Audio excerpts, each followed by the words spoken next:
wabarakatuh. Perkenalkan, nama saya Ardiawati Aryanis dari kelas 19A6 NIM 190-205-216.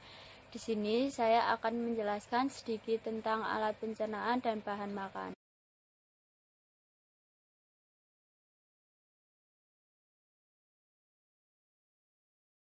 Yang pertama, saya akan menjelaskan tentang bahan makanan.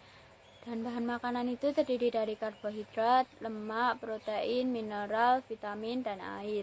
Fungsi dari bahan makanan itu sendiri yaitu penyedia energi, pembangun tubuh, dan pelindung dan pertahanan tubuh. Macam-macam karbohidrat terdiri dari monosakarida, disakarida, dan polisakarida. Kemudian karbohidrat yaitu bahan makanan yang mengandung karbohidrat seperti beras, gandum, roti, dan kentang. Kemudian lemak, bahan makanan yang mengandung lemak. Dan selanjutnya protein, yaitu makanan sumber protein hewani dan protein nabati. Protein itu sendiri terbagi menjadi asam amino esensial yang terdiri dari isoleusin, leusin, dan lisin, dan asam amino non esensial terdiri dari alanin, asparagin, dan asam aspartat. Kemudian mineral terdiri dari unsur makro dan unsur mikro. Selanjutnya vitamin, yaitu larutan dalam air dan larutan dalam minyak.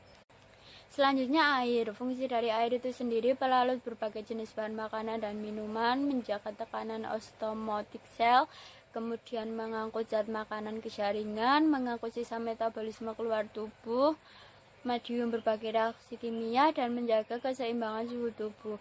Zat adiktif atau zat tambahan yang biasanya ditambahkan dalam makanan yaitu bahan pewarna makanan dan minuman, kemudian bahan penyedap makanan dan minuman, dan bahan pengawet makanan dan minuman. Zat adiktif itu sendiri terbagi menjadi 5 beserta fungsinya. Yang pertama, pengawet, menghemat bakteri jamur dan menjaga zat gizi dalam makanan. Yang kedua, antioksidan, mencegah reaksi oksidasi pada makanan. Yang ketiga, pewarna, memberikan warna yang menarik pada makanan. Yang keempat, penyedap, meningkatkan rasa pada makanan. Dan yang kelima, pemanis, memberikan rasa manis pada makanan. Fungsi digestif itu sendiri untuk memecahkan bahan makanan menjadi ukuran yang lebih kecil sehingga bisa diserap dan menembus ke dinding usus masuk ke dalam pembuluh darah untuk diedarkan ke seluruh tubuh. Sistem pencernaan yaitu sistem gastrointestinal atau sistem organ dalam manusia yang berfungsi untuk pertama menerima makanan, kedua mencerna menjadi zat gizi dan energi, ketiga menyerap zat gizi ke dalam aliran darah, yang keempat membuang bagian makanan yang tidak dapat dicerna atau sisa proses digestif dari tubuh. Saluran pencernaan terdiri dari mulut, kerongkongan, lambung, usus halus, usus besar, rektum, dan anus. Kemudian sistem pencernaan juga meliputi organ yang terletak pada di luar saluran pencernaan itu sendiri, yaitu pankreas, hati, dan kantung empedu.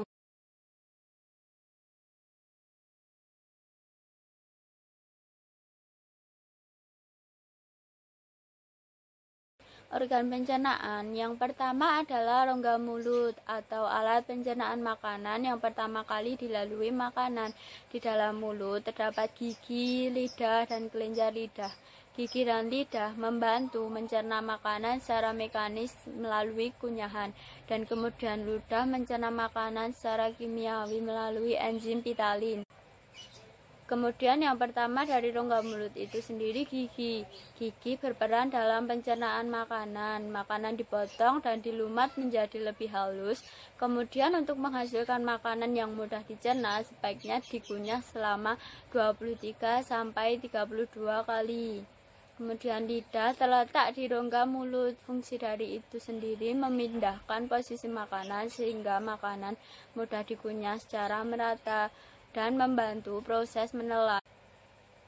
Kelenjar ludah yaitu kelenjar yang menghasilkan air ludah, dan fungsi dari air ludah itu sendiri memudahkan penelanan, membantu pencernaan makanan, dan pelindung mulut terhadap panas, dingin, asam, dan basah. Air ludah mengandung enzim pitalin yang berfungsi memecahkan karbohidrat atau amilo menjadi maltosa.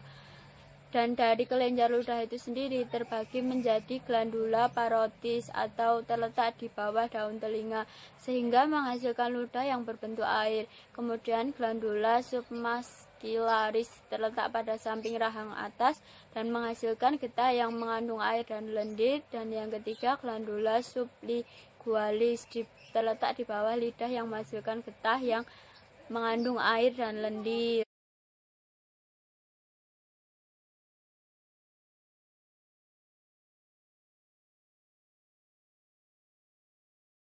Bagian yang kedua yaitu kerongkongan atau esofagus.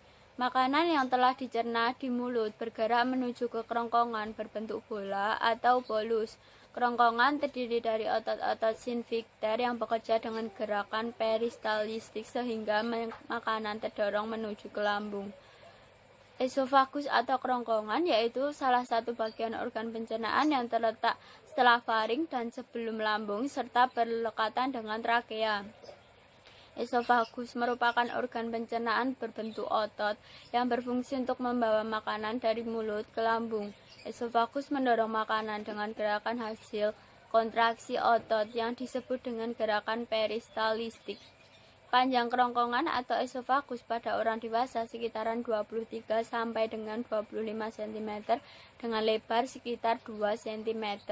Menelan merupakan proses membawa makanan dari mulut ke lambung dengan kombinasi gerakan otot dan refleks dari 3 organ sistem pencernaan termasuk kerongkongan atau esofagus. Ada 3 fase menelan pada manusia yaitu fase oral. Pada fase ini makanan yang dikoyak dalam mulut akan didorong ke bagian belakang faring dengan gerakan otot lidah. Yang selanjutnya fase faringal.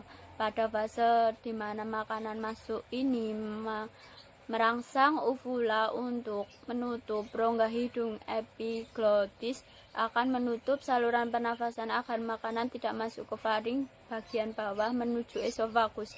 Dan selanjutnya fase esofagus, maksudnya makanan yang merangsang terjadinya gerakan peristaltistik esofagus yang akan membawa makanan menuju sphincter lambung dan memasuki lambung. Setelah itu makanan akan dicerna dan disimpan sementara di lambung.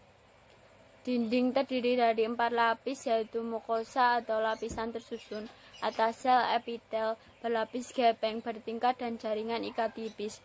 Submukosa, lapisan ini berupa lapisan jaringan ikat longgar dan berisi pembuluh darah, limfe, saraf, dan kelenjar lendir. Kemudian muskularis, yaitu lapisan ini merupakan lapisan terluar esofagus yang terdiri dari pembuluh darah, limfe, dan saraf. Kemudian yang ketiga serosa, lapisan otot pada esofagus merupakan lapisan otot polos yang bekerja tanpa disadari. Ada 2 jenis serabut otot yaitu serabut otot longitudinal memanjang dan serabut otot sirkuler atau melingkar. Fungsi esofagus atau kerongkongan utamanya yaitu untuk membawa makanan, cairan, dan air liur dari mulut menuju hati. Di esofagus terjadi di proses penggulungan makanan dan memanfaatkan gerakan peristaltistik.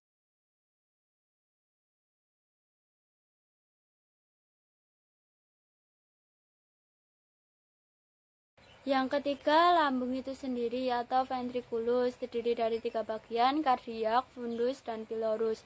Bagian atas kardiak terdapat sphincter kardiak dan bagian bawah pilorus terdapat sphincter pylori.